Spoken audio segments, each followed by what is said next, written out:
اللهم صل على محمد وآل محمد اللهم صل على محمد وآل محمد اللهم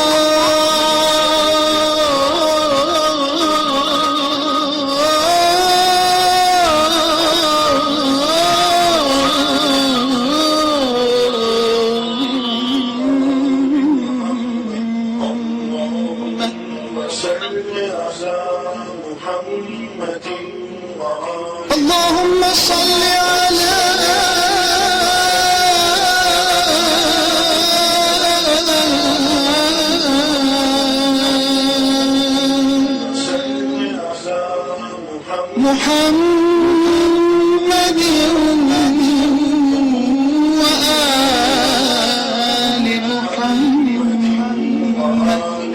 محمد اللهم صل على محمد وآل محمد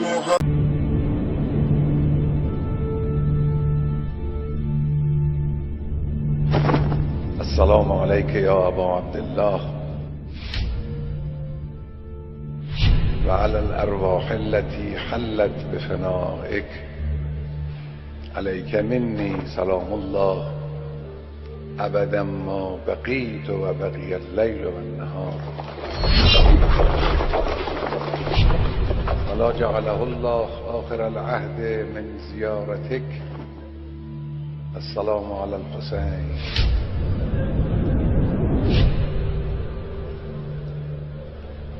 وعلى علي بن الحسين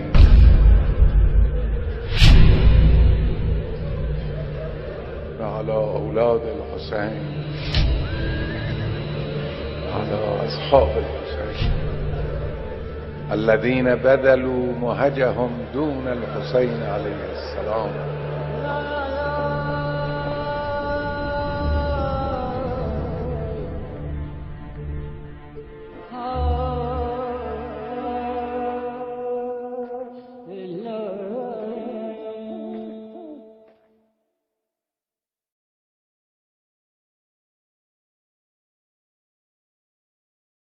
حضرات ناظرین سلام علیکم، میں ظاہر حسین رضوی شیعہ چینل رائے بریلی سے آپ کے سامنے حاضر ہوں۔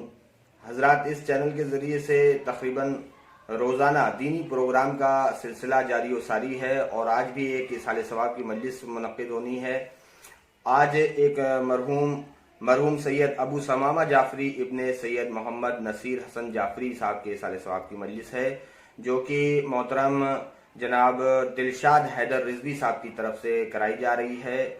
اور آج کی مجلس میں خطابت کے فرائض انجام دینے کے لیے ہمارے ساتھ موجود ہیں خطیب نہج البلاغہ مولانا قمر علی رضوی صاحب، اور پیشخانی کے فرائض انجام دیں گے محترم جناب خوشنود مصطفیٰ صاحب، جو کہ ہمارے ساتھ لکھنؤ سے موجود ہیں اپنے گھر سے۔ محترم جناب خوشنود مصطفیٰ صاحب پیشخانی کے فرائض انجام دیں گے۔ اور حضرات آج شب جمعہ بھی ہے، اور شب جمعہ میں ایک بہترین اصحال ثواب کا سلسلہ رہتا ہے، اور ابھی یہ 8 بجے مجلس نشر کی جا رہی ہے، اور اس کے فوراً بعد 9 بجے انشاءاللہ ایک مجلس اور اصحال ثواب کی نشر ہوگی، جسے مولانا وفا حیدر صاحب سریہ بہار سے خطاب کریں گے۔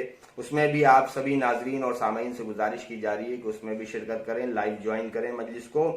آئیے حضرات، میں بنا کسی تمہید کے محترم جناب خوشنود مصطفیٰ صاحب جو کہ ہمارے ساتھ لکھنؤ سے موجود ہیں، ان کی خدمت میں چلتا ہوں اور ان سے گزارش کرتا ہوں کہ آج کی مجلس میں پیشخانی کے فرائض انجام دیں۔ سبھی ناظرین اور سامعین سے گزارش کی جا رہی ہے کہ ایک باواز بلند نعرے صلوات پڑھیں۔ اللہم صلی علی محمد وآل محمد واجل فرجہم۔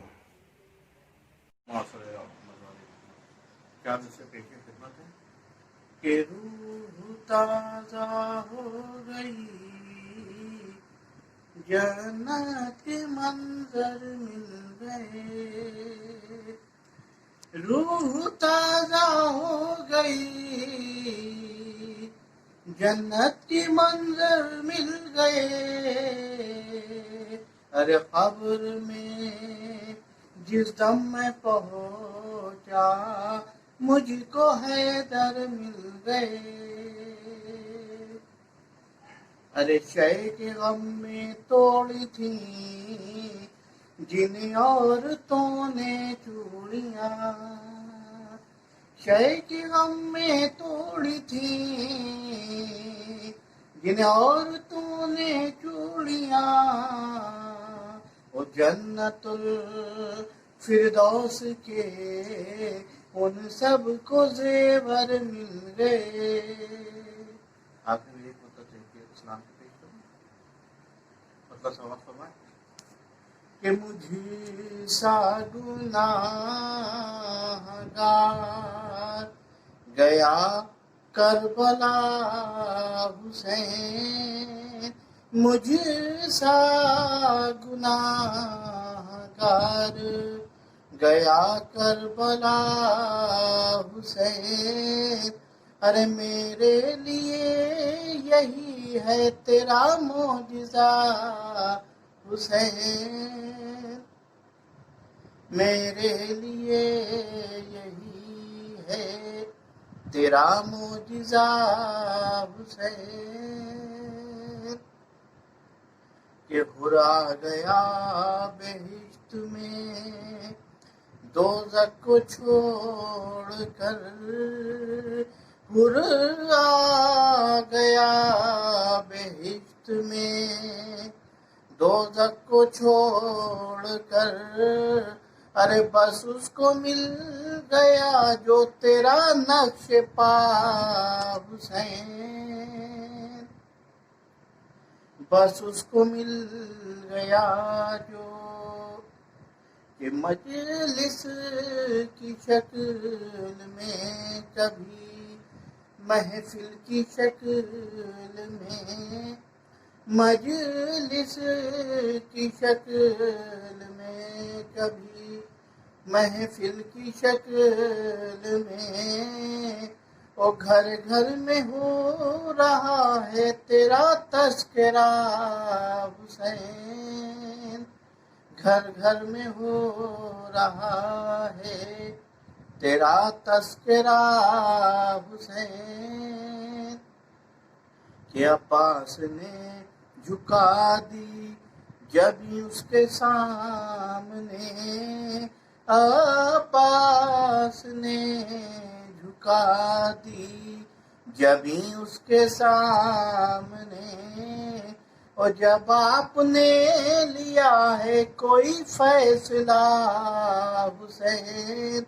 جب آپ نے لیا ہے کوئی فیصلہ حسین، یہ سمجھ فرمائیے کہ اس کو کسی رئیس کی چوکھٹ سے کیا غرض، اس کو کسی رئیس کی چوکھٹ سے کیا غرض، ارے جو جانتا ہے آپ کے در کا پتہ حسین، جو جانتا ہے آپ کے در کا پتہ حسین، آپ کی دو شعر، اس واسطے لحد میں اندھیرے کا ڈر نہیں، اس واسطے لحد میں اندھیرے کا ڈر نہیں، روشن ہے تیرے عشق کا دل میں دیا حسین، روشن ہے تیرے عشق کا دل میں دیا حسین، کہ مجھ کو سلام کر کے فرشتے چلے گئے، مجھ کو سلام کر کے فرشتے چلے گئے، اور میرے کفن میں دیکھ کے خاک شفا حسین، میرے کفن میں دیکھ کے خاک شفا حسین، یہ خوشنود سن کے رو دیے منکر نکیر بھی، خوشنود سن کے رو دیے، منکر نکیر بھی۔ ارے میں نے لحد میں نوحہ جو تیرا پڑھا حسین، مجھ سا گناہ گار گیا کربلا حسین، وہ میرے لیے یہی ہے تیرا معجزہ حسین۔ سبحان اللہ، جزاک اللہ۔ یہ تھے محترم جناب خوشنود مصطفیٰ صاحب، جو کہ اپنے گھر سے ہمارے ساتھ موجود تھے لکھنؤ سے۔ آئیے حضرات، بنا کسی تمہید کے میں خطیب نہج البلاغہ مولانا قمر علی رضوی صاحب سے گزارش کر رہا ہوں، جو کہ امام بارگاہ حسینیہ ابو الفضل عباس سے اپنے گھر سے ہمارے ساتھ موجود ہیں۔ میں ان کی خدمت میں چلتا ہوں اور ان سے گزارش کرتا ہوں کہ آج کے ایصال ثواب کی مجلس کو خطاب کریں۔ سبھی ناظرین اور سامعین سے گزارش کی جا رہی ہے کہ ایک باواز بلند نعرے صلوات سے استقبال کریں۔ اللہم صلی علی محمد وآل محمد وعجل فرجهم۔ اللہم صلی علی محمد وآل محمد۔ ایک مرتبہ سورہ ہم، 3 مرتبہ سورہ توحید کی تلاوت فرما کر مرحوم ابو ثمامہ جعفری ابن نصیر حسن جعفری اور تمام مومنین و مومنات مرحومین کے لیے ایصال ثواب کریں۔ اللہم صلی۔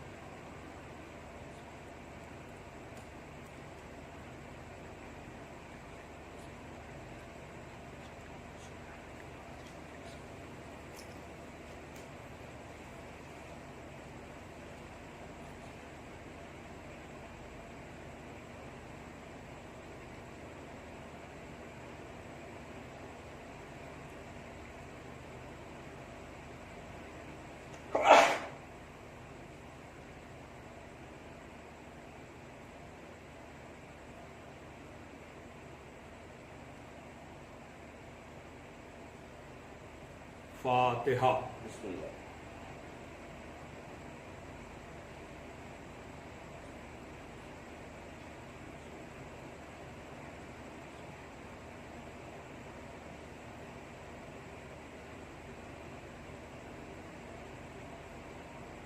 اعوذ باللہ من الشیطان اللعین الرجیم، بسم اللہ الرحمن الرحیم۔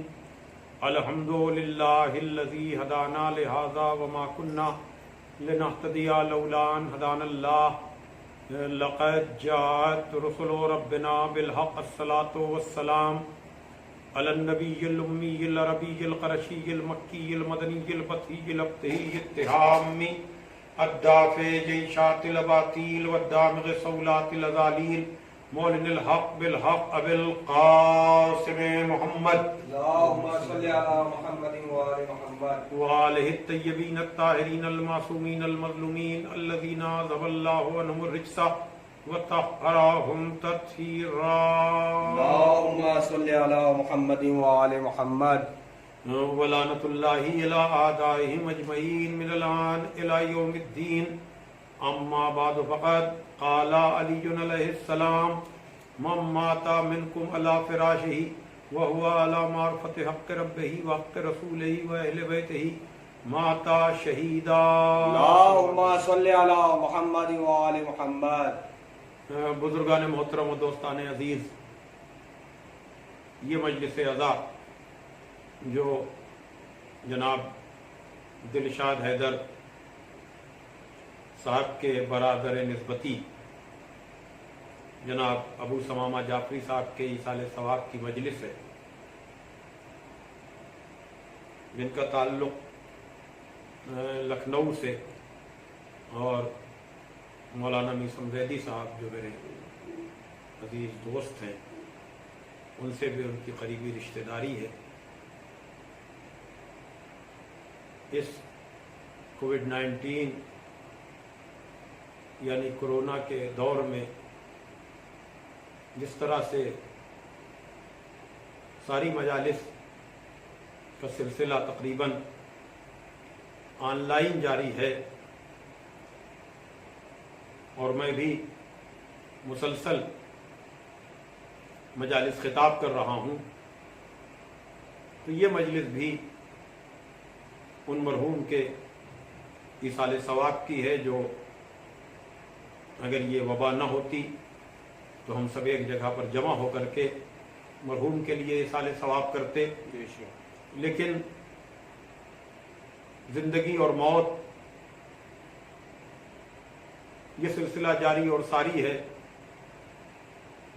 بدلے ہوئے انداز میں صحیح ہم مرحومین کے لیے ایصال ثواب کر رہے ہیں۔ خداوند عالم مرحوم کی مغفرت فرمائے، الہی آمین، ان کے درجات کو بلند فرمائے، الہی آمین، اور پسماندگان کو صبر جمیل عطا فرمائے۔ الہی آمین۔ گفتگو کا ذریعہ خدائے فصاحت، مولائے بلاغت، غالب علی کل غالب، مطلوب کل طالب، حضرت علی ابن ابی طالب علیہ السلام کی زبان مبارک پر جاری ہونے والے الفاظ ہیں، جہاں ارشاد ہو رہا ہے کہ تم میں سے جو مر جائے اپنے بستر پہ بھی خدا کے حقی معرفت کے ساتھ، رسول کے حقی معرفت کے ساتھ اور آل رسول کے حقی معرفت کے ساتھ ماتا شہیدہ، تو اس کی موت شہادت ہے۔ سبحان اللہ۔ عزیزان محترم، میں نہج البلاغہ کا ادنا سا طالب علم ہوں اور صحیح اور کوشش یہ کرتا ہوں کہ مجلسوں کا آغاز مولا کائنات کے زبان مبارک پر جاری ہونے والے الفاظ کو ذریعہ بناتے ہوئے کیا جائے، سبحان اللہ۔ اور یہ سلسلہ جاری اور ساری ہے۔ آج کی اس مجلس میں بھی میں نے نہج البلاغہ ہی سے ان لفظوں کا انتخاب کیا ہے، جس میں مولا کائنات یہ بتا رہے ہیں کہ جو بھی مر جائے خدا کے حق کی معرفت کے ساتھ، رسول کے حق کی معرفت کے ساتھ اور آل رسول کے حق کی معرفت کے ساتھ، تو اس کی موت شہادت ہے۔ سبحان اللہ۔ یہ خطبہ 192 نمبر بھی اس کا ہے، اور شاید اور نسخوں میں 190 نمبر بھی ہو۔ میں اس حوالے سے بار بار عرض کر چکا ہوں کہ نہج البلاغہ کے 4 نسخے رائج ہیں، اس لیے اگر آپ کو خطبوں کی نمبرنگ میں کبھی کوئی دقت اور دشواری ہو تو اس مضمون سے آپ ادھر ادھر، بہت دور زیادہ نہیں ہوگا، تو اس کو آپ تلاش کر سکتے ہیں۔ اور اب جب کہ آپ حضرات، ویسے تو اب باہر کا آنا جانا بھی شروع ہو چکا ہے، لیکن پھر بھی احتیاطی تدابیر یہی ہیں کہ غیر ضروری کاموں کے لیے آپ اپنے گھروں سے نہ نکلیں اور اپنی صحت کا اور دوسروں کی صحت کا پورا خیال رکھیں۔ بے شک۔ تو ان الفاظ میں مثلا کچھ بنیادی لفظ استعمال ہوئے ہیں، اور وہ ہیں معرفت، حق اور شہادت۔ حالانکہ اس مفہوم کی حدیث ایصال ثواب کے حوالے سے پیغمبر اسلام صلی اللہ علیہ وآلہ وسلم اللہم صلی علی محمد وآل محمد کی آپ نے ضرور سنی ہوگی، جہاں ارشاد ہو رہا ہے پیغمبر اسلام کا کہ الا ومن مات علی حب آل محمد مات شہیدا، بے شک۔ آگاہ ہو جاؤ کہ جو مر جائے آل محمد کی محبت میں وہ شہید مرا۔ بے شک۔ الا ومن مات علی حب آل محمد مات مرحوما، آگاہ ہو جاؤ کہ جو آل محمد کی محبت میں مرا وہ رحمت کیا ہوا مرا۔ الا ومن مات علی حب آل محمد مات مغفورا، آگاہ ہو جاؤ کہ جو آل محمد کی محبت میں مرا وہ مغفرت کیا ہوا مرا۔ سبحان اللہ سبحان اللہ۔ تو یہ احادیث خالی شیعوں کے یہاں نہیں بلکہ اہل سنت حضرات کے یہاں، ان کی کتابوں میں بھی، خاص کر آیہ مودت کی تفسیر میں فخر الدین رازی نے بھی اس کا تذکرہ کیا، صاحب تفسیر کشاف نے بھی اس کا ذکر کیا، اور یقیناً یہ محبت اہل بیت ایسی ہے کہ جو اجر رسالت ہے، اور جس کی محبت اجر رسالت ہو، اگر اس کی محبت شہادت عطا کرے تو اس میں کوئی تعجب کا مقام نہیں ہے۔ صلوات بھیجئے۔ اللہم صلی علی محمد وآل محمد۔ لیکن میں ذرا سا الگ ہٹ کر کے آج گفتگو کرنا چاہتا ہوں، چونکہ یہ مہینہ شوال کا مہینہ اپنے اندر امام جعفر صادق علیہ السلام صلی علی محمد وآل یادوں کو لیے ہوئے ہے۔